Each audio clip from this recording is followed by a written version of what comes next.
Hi everyone, it's Agnieszka Murdoch from 5 Minute Language. Welcome to my channel.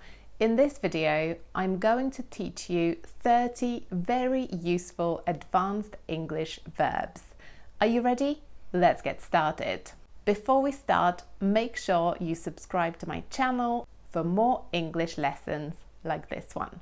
So the first verb I want to teach you is to confront. To confront somebody means to come face to face with somebody who is hostile or who is being argumentative. So for example, you can confront somebody who has behaved badly towards you. So you can confront them and you can tell them you didn't like it. To gather. To gather. When people gather, they come together as a group. So for example, we gathered at my house, which means we had a get-together, a gathering. A group of people came to my house together. We gathered at my house. To betray. When you betray somebody, it's usually when they trust you, but you did something that is not loyal or something that is harmful to them. You betray them or betray their trust. To resist. To resist means that you fight against something. For example, a temptation. So you really want to have some chocolate, but you want to resist the temptation to have chocolate because you're trying to lose weight. So when you resist it, you fight against that feeling. To retain. To retain means to continue to have something. For example, power or money or information. So you can retain control over something. You can retain information, which means you keep lots of information in your memory. So when you're learning, you can retain a lot of information. To clarify. To clarify something means to make something easier to understand. So for example, I had to clarify my instructions. So I had to make my instructions easier to understand. To eliminate. To eliminate means to remove something. For example, you can eliminate gluten from your diet, which means you remove all the foods that contain gluten from your diet. You eliminate it. To establish. To establish something means to set it up. So for example, you can establish a scheme or an organization. To gain. To gain means to obtain something or to get hold of something. So for example, you can gain control, which means you begin to have control. Or you can gain weight, which means you become a little bit heavier.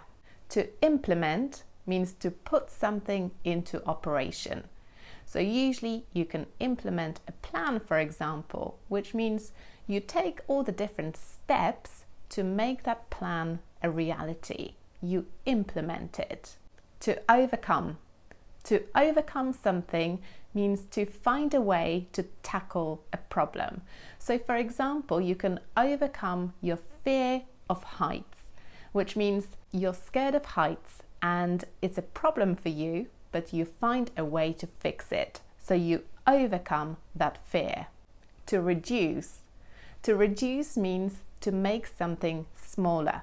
So for example, you can reduce the amount of money that you spend on something, which means you make that amount smaller. So instead of spending $20 a month on coffee, you decide to spend $10 a month. To simplify.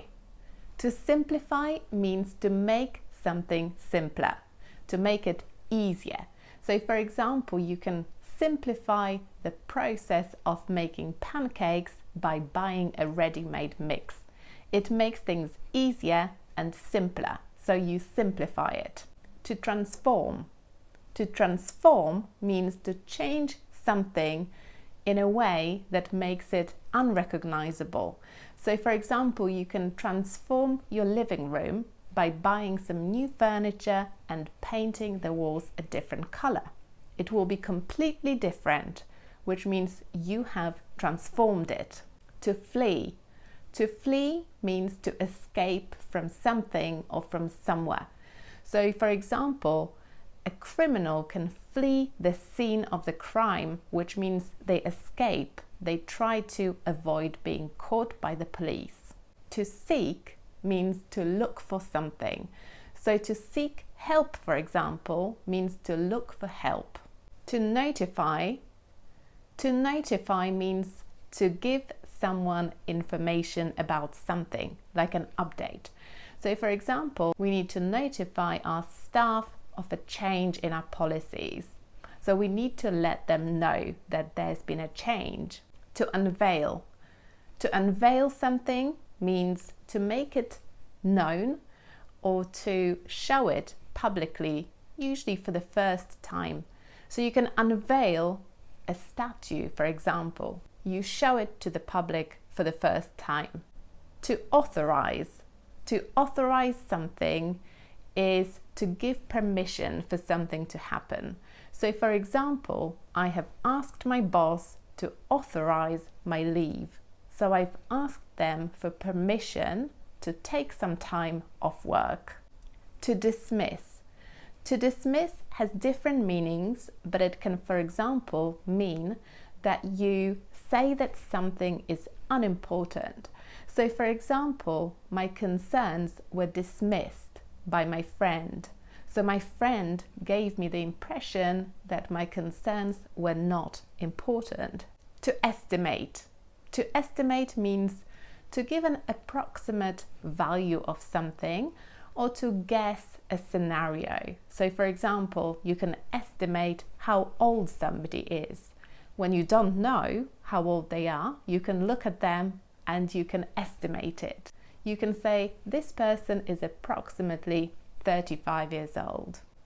To provide.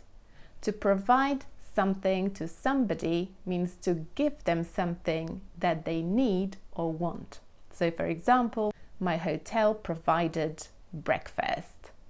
So it gave me breakfast because as a guest, I needed it. To purchase. To purchase is a more advanced way of saying to buy. It's the same thing. Often it's used in business English. A company can purchase different things, which means it can buy them. To obtain. To obtain means to get something or to get hold of something. So for example, I obtained some money from my relative, which means I got it, I got hold of it. To expand. To expand means to make something bigger. So for example, I have decided to expand my business, which means I want to make it bigger. To extend means to make something longer. So for example, I have to extend my holiday because my plane has been cancelled, which means I'm going to make my holiday a bit longer. To reveal. To reveal means to show something publicly. Usually it's a piece of information. So you can reveal a secret, which means you make it known to other people. Or you can reveal a piece of information about yourself, which means you share it with other people. To amend. To amend means to make small changes to the wording of something, usually a document. So for example, I've asked the office assistant to amend my contract, which means I've asked them to make small changes to how my contract was written. To originate. To originate means to come from somewhere, to begin somewhere. So for example, jazz originated in the United States. It means it started there. It comes from there. It originates there. And the final one, to foresee. To foresee means to predict something or to realize something before it actually happens. So for example, he didn't foresee the consequences of his actions. So he didn't predict them. He didn't think that there would be consequences. So I hope you found this video useful. Make sure you subscribe to my channel and tell me 3 new advanced verbs that you learned from the video in the comments. And I'll see you in the next video. Bye!